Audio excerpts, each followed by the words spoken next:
Squarespace, go to Pages, find the page you want to add a password to, hover over until you see the gear icon, click. That's going to bring up our page settings, and then under this general tab we're just going to scroll down until we see password, and here we can add our password. I've named mine freebie just to keep it simple. Once you're done, hit save. As you can see, a little lock appears next to the page, letting you know that this page is password protected, which means you can share it out, but you will need to provide the password in order for visitors to access it. So there's a number of use cases for this.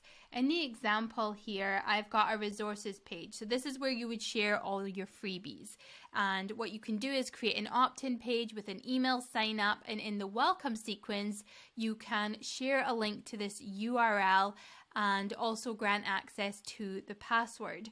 Now there is a trick here where you can change out this URL. So you would put yourdomain.com, whatever your domain is, in my case, chloeforbeskay.com.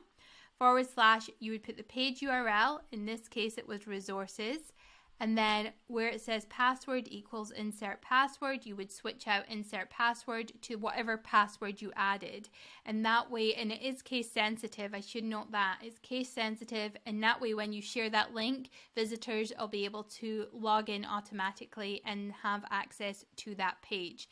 Now another great example of using a password protected page is with clients and potential clients. You could come in here and use a page on your website to really wow them, create a custom proposal and give them access to the URL so they can come in and see that you've made this just for them. It's just a way of taking that sort of sales process and making it a lot more interactive and personalized. So I hope that helped. If you have any questions, let me know in the comments below.